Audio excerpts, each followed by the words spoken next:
Preparem-se para uma viagem ao mundo da inteligência artificial em Portugal. Hoje vamos mergulhar fundo em dois temas super interessantes que encontramos no canal do YouTube Bitalk Negócios à Portuguesa. Sim. A criação de gêmeos digitais e o potencial impacto da IA na economia portuguesa. É verdade. É como se estivéssemos a misturar a ficção científica com a realidade. Sem dúvida. E o Bitalk tem feito um trabalho incrível ao reunir especialistas e empreendedores portugueses Exato. para discutir estes temas, Sim. dando-nos uma visão única daquilo que está a acontecer cá dentro. Para começar, que tal falarmos sobre a frigideira IA? Imaginem uma frigideira falando no WhatsApp, respondendo às vossas perguntas. Uma frigideira. Sim. Dando opiniões sobre os temas discutidos no Bitalk. Parece ter uma ideia para um filme de animação, não é? Mas essa frigideira falante é real e é um exemplo prático, ainda que peculiar, daquilo que se pode fazer com a tecnologia dos gêmeos digitais. Mas o que são exatamente gêmeos digitais? É como ter um clone virtual de nós próprios. É uma boa analogia. Basicamente, um gêmeo digital é uma réplica virtual de uma pessoa criada a partir de vídeos, áudios e textos. Através da inteligência artificial, esta réplica consegue interagir, responder a perguntas e até simular a personalidade da pessoa original. Imagine poderem conversar com os vossos vozes mesmo depois de já não cá estarem. Isso é incrível. Mas também me deixa um pouco apreensiva. Yeah. Quem controla essas réplicas digitais? E que implicações éticas e de privacidade estão em jogo? Será que isto é realmente imortalidade ou apenas uma sombra digital de quem já partiu? São questões muito pertinentes que o Bitalk também aborda. Sim. A verdade é que a tecnologia dos gêmeos digitais levanta questões complexas sobre identidade e privacidade e até sobre a própria definição de vida e morte. E como é que estes gêmeos digitais são criados? É preciso algum tipo de software especial? Exatamente. Existem plataformas e softwares específicos para criar gêmeos digitais. Basicamente, estes softwares aprendem com a informação que lhes é fornecida, vídeos, áudios, textos, etc., e usam essa informação para criar um modelo virtual da pessoa. Interessante. Alguns sistemas são mais avançados e conseguem gerar respostas e comportamentos, mesmo com pouca informação, enquanto outros precisam de uma quantidade enorme de dados para funcionar. E voltando à frigideira IA, ela usa que tipo de tecnologia? Pelo que percebi nas discussões do Bitalk, a frigideira IA usa a informação dos episódios anteriores para interagir com os utilizadores. Ou seja, o sistema foi treinado com os diálogos e as opiniões dos apresentadores do Bitalk e usa essa base de dados para responder a perguntas e simular uma conversa. É um exemplo simples, mas que demonstra o potencial dessa tecnologia. E que outros exemplos de gêmeos digitais existem? Para além de frigideiras falantes, claro. As aplicações são imensas e vão muito para além do entretenimento. Sério? Na área da saúde, por exemplo, os gêmeos digitais podem ser usados para simular o efeito de medicamentos em pacientes virtuais. Acelerando o desenvolvimento de novos tratamentos. Uau! No desporto, podemos criar réplicas virtuais de atletas para analisar o seu desempenho e otimizar os seus treinos. Incrível. E até na educação, os gêmeos digitais podem ser usados para criar experiências de aprendizagem personalizadas e interativas. Parece que os gêmeos digitais têm o potencial de revolucionar várias áreas das nossas vidas. Mas será que esta tecnologia já está acessível a todos ou ainda é algo muito futurista e exclusivo? A verdade é que a tecnologia está a evoluir a um ritmo acelerado e o que hoje parece ficção científica amanhã poderá ser realidade. É verdade. Já existem plataformas que permitem criar gêmeos digitais de forma relativamente simples. E é provável que nos próximos anos vejamos cada vez mais aplicações dessa tecnologia no nosso dia a dia. É mesmo impressionante. E com tantas possibilidades, é natural que surjam também preocupações sobre o impacto desta tecnologia na sociedade. Sim, claro. Quem é que controla os dados usados para criar esses gêmeos digitais? Como podemos garantir que a nossa privacidade é respeitada?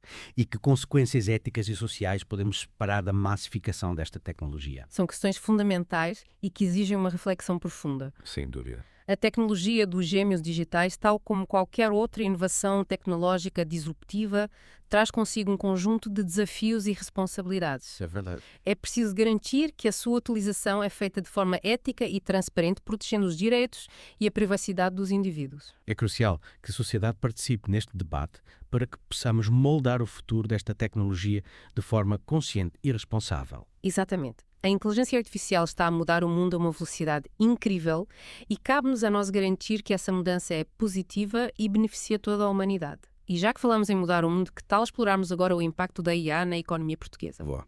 Será que Portugal tem o que é preciso para se tornar uma potência na área da inteligência artificial?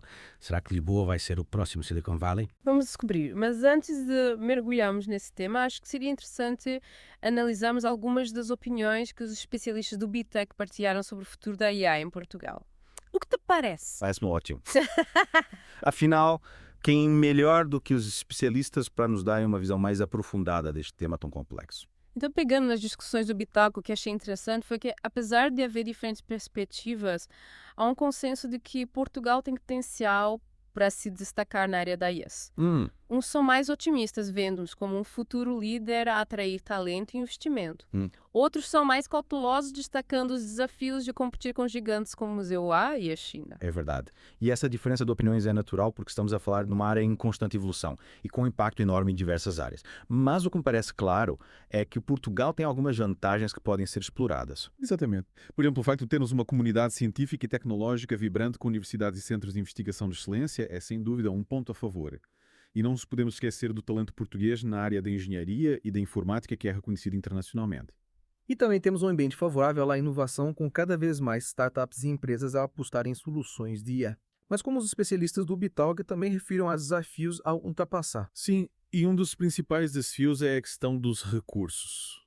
Para desenvolver e treinar sistemas de IA complexo, é preciso ter acesso a uma grande quantidade de dados e a uma infraestrutura computacional robusta. E nesse aspecto, Portugal ainda tem um longo caminho para correr. É verdade. Precisamos de investir em infraestruturas, em centros de dados e em computação de alto desempenho para podermos competir a nível internacional. Mas os recursos financeiros não são o único problema. Tens razão. A regulamentação também é um fator importante a considerar. A União Europeia tem vindo a implementar regulamentos rigorosos sobre a utilização de dados e de IA, o que é essencial para garantir a privacidade e segurança dos cidadãos. Mas, por outro lado, essa regulamentação pode também ser vista como um entrave à inovação. É um equilíbrio delicado. Precisamos de encontrar uma forma de promover a inovação em IA sem comprometer a ética da segurança. E para isso é fundamental que o debate sobre a regulamentação seja aberto e transparente, envolvendo todos os stakeholders. O governo, as empresas, a comunidade científica e a sociedade civil. Sem dúvida. E o Bitac também destaca a importância da educação e da formação. Para que Portugal se possa afirmar como um hub de IA, precisamos de formar profissionais qualificados capazes de desenvolver e aplicar soluções de IA inovadoras. Concordo plenamente. É preciso investir em programas de formação em IA, desde o ensino básico até ao nível universitário, e também programas de requalificação para profissionais que já estão no mercado de trabalho. E não se trata apenas de formar programadores e engenheiros. É preciso também sensibilizar a sociedade para as implicações da IA, promover a literacia digital e garantir que todos os cidadãos têm as competências necessárias para viver e trabalhar num mundo cada vez mais digital e automatizado. É um desafio enorme, mas também é uma oportunidade única. Se conseguirmos preparar a sociedade portuguesa para a era da IA, podemos transformar Portugal num exemplo a seguir, um país inovador e competitivo, capaz de atrair investimento e talento internacional. E de criar soluções que beneficiem não só Portugal, mas também o mundo. Imagine, por exemplo, aplicar IA para combater as alterações climáticas, para desenvolver novos tratamentos para doenças, para melhorar a eficiência energética ou para tornar as cidades mais inteligentes e sustentáveis. As possibilidades são infinitas. Mas para que possamos concretizar este potencial, é preciso ter uma visão estratégica a longo prazo, uma aposta forte em investigação e desenvolvimento e um compromisso de todos os setores da sociedade. E também é preciso ter coragem para arriscar, para experimentar, para falhar e aprender com os erros. A inovação em IA não é um sprint, é uma maratona.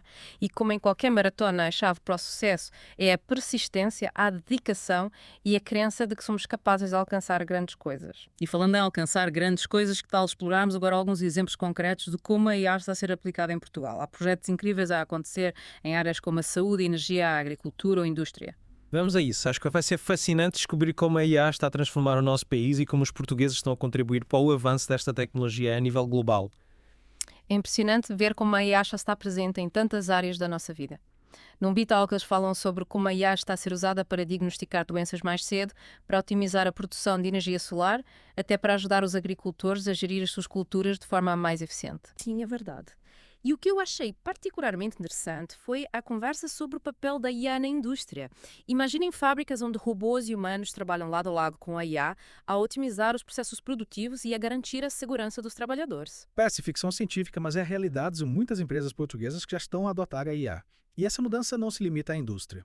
O Bitalk também explorou o impacto da IA em setores como o turismo, serviços financeiros e até a administração pública. Pois é fascinante pensar em como a IA pode ajudar a melhorar a eficiência e a qualidade dos serviços públicos, por exemplo. Imaginem sistemas de IA a analisar grandes conjuntos de dados para identificar padrões e tendências, ajudando os decisores políticos a tomar medidas mais eficazes. Ou até mesmo chatbots a responder às questões dos cidadãos 24 horas por dia, 7 dias por semana, tornando a administração pública mais acessível e transparente. Sem dúvida. As possibilidades são imensas, mas também é importante termos em conta os desafios e os riscos associados à IA.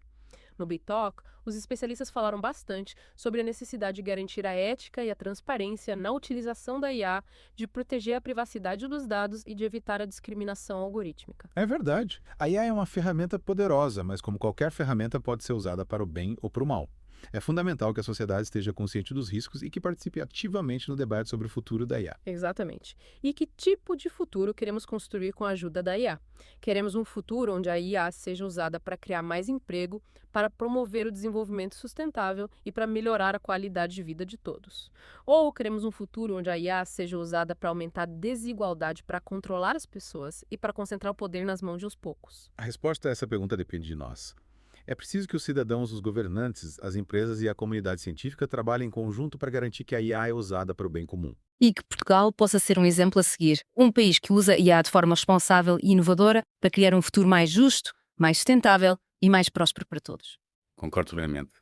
E para terminar, queria deixar uma pergunta para os nossos ouvintes. Se pudessem criar um gêmeo digital de Portugal, que aspectos da nossa cultura, da nossa história e da nossa identidade gostariam de preservar para as gerações futuras? Que legado queremos deixar para o mundo? Que futuro queremos construir para Portugal? Partilhem as vossas ideias connosco, porque o futuro de IA em Portugal é uma conversa que nos diz respeito a todos.